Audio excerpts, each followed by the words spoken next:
Hello everyone, welcome to physics Samvad. तो आज का जो हमारा नेक्स्ट टॉपिक है वो है मोबिलिटी क्या होता है। इसको समझने के लिए सबसे पहले हम समझते हैं कि आप लोगों ने लास्ट ईयर पढ़ा होगा कि इम्प्योर सेमीकंडक्टर्स में जो चार्ज कैरियर्स होते हैं वो होल्स एंड इलेक्ट्रॉन्स होते हैं। ठीक है, तो जो कंडक्टिविटी ऑफ जो कंडक्टर होता है उसमें जो मेटल के फ्री इलेक्ट्रॉन्स होते हैं उसकी वजह से क्या होती है, कंडक्टिविटी होती है। और हमेशा जो मोबिलिटी होती है वो किसी भी मेटल में जितने भी फ्री इलेक्ट्रॉन्स होते हैं उसकी वजह से होती है। ठीक है, तो आइए समझते हैं कि मोबिलिटी की एग्जैक्ट डेफिनेशन क्या है।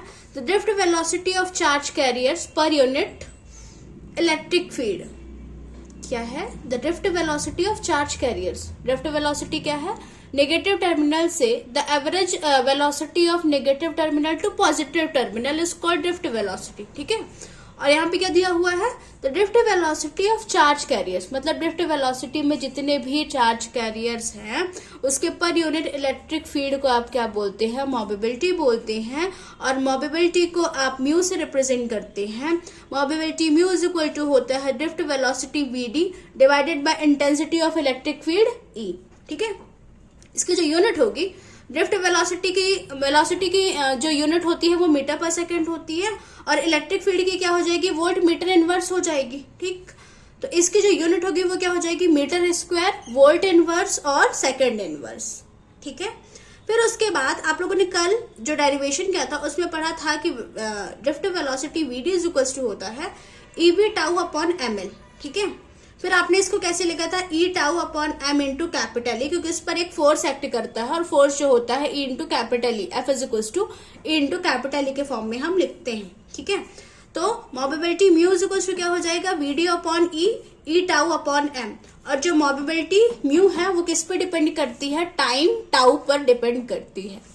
ठीक है, हेलो एवरीवन, तो हमारा जो नेक्स्ट टॉपिक है वो है ओमिक और नॉन ओमिक रेजिस्टेंस क्या होते हैं। ठीक है, तो सबसे पहले हम पढ़ेंगे कि ओमिक रेजिस्टेंस क्या होता है।